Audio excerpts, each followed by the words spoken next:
Hello everyone, hope you all are doing well. Welcome to Diplomat's Desk. I am your host Meet Shah. Today we are going to talk about the India and China relations in 2025. Two giants sharing a complex border and even more complex relationship. In 2025, their story is not one of a friendship but of a careful coexistence, a year defined by diplomacy, economics, and cautious thought, building with guardrails. Let's start with the big picture, which is after years of silence, both nations are finally talking again. On October 25th this year, India and China resumed top level corps commander talks at Chushul, Moldo, the 23rd round since the Galwan clash. The tone is cordial, the goal is peace and stability, but no full resolution yet. At the same time, connectivity is returning. For the first time in 5 years. Direct commercial flights are back. Indigo now flies Kolkata to Guangzhou. China Eastern has reopened its Shanghai Delhi route and Delhi Guangzhou services launches this November. Symbolism, yes, but also a commerce. Economically, the relationship remains unbalanced. India's trade deficit with China hit a record 99 to 100 billion dollars these years. We imports about like 113 billion dollars, exports barely 14 billion dollars. The gap is driving a new economic mindset, dependence versus de-risking. New policies now emphasize import monitoring, anti-dumping actions, and export diversification. The message from New Delhi is clear: engage but protect. Diplomatically, engagement is also back on track. Foreign Minister S. Jaishankar's July visit to Beijing, his first in 5 years, set the tone for what both sides now call a practical cooperation. India's stance remains firm. Peace on the border comes first. So, what is actually moving?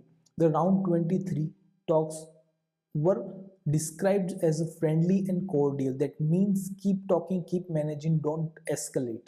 In diplomatic terms, this is stabilization without settlement. It lowers miscalculations, risks, and gives both economies breathing room. The return of flights, seemingly small, is actually a big. They were suspended after the 2020 Galwan clash and the pandemic. Reopening them is a visible trust building measure. Without conceding on border issues, it also forces both bureaucracies to cooperate on slot safety and coordinations, creating a rhythm of normalcy. Now let's talk money. Despite tensions, trade is booming. Electronics, batteries, solar panels imports surged in 2024 and 2025.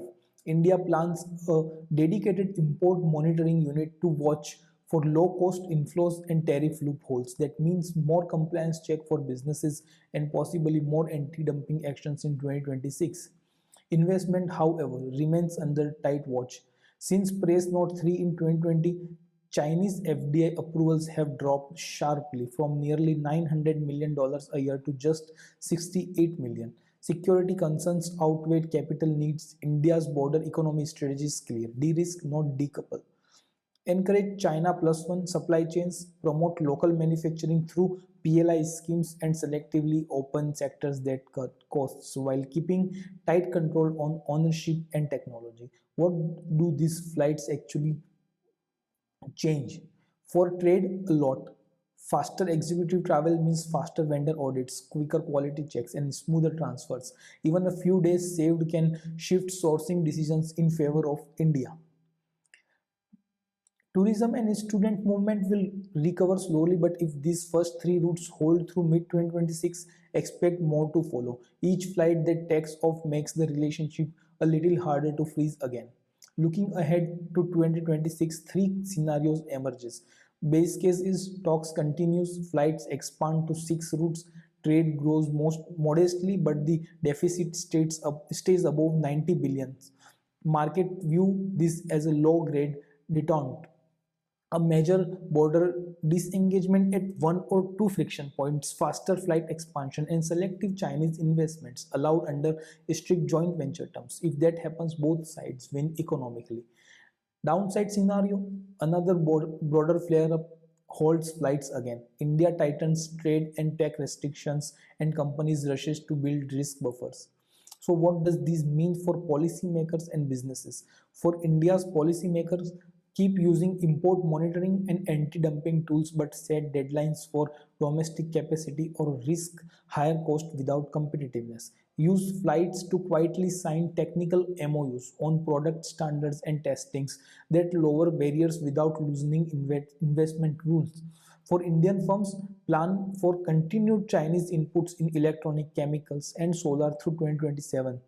Dual source, hold buffer stocks, and add clauses for tariff shocks. Leverage resume travel to audit suppliers and shift sub-assemblies home under PLI benefits. For Chinese suppliers, expect tighter documentation and scrutiny, partner with Indian firms for local assembly to reduce duties and policy risks. Here is the bottom line. 2025 nudged India and China from a freeze to uneasy functionality. Talks are ongoing, planes are flying, and ministers are meeting again. But the relationship is still asymmetric, deep in trade, thin in trust. This is managed coexistence, pragmatic cooperation, and protected by guardrails. For now, both nations agree it's better to compete peacefully than collide again. If you like this analysis insightful, hit like, share, and subscribe. Thank you for watching. See you in the next one.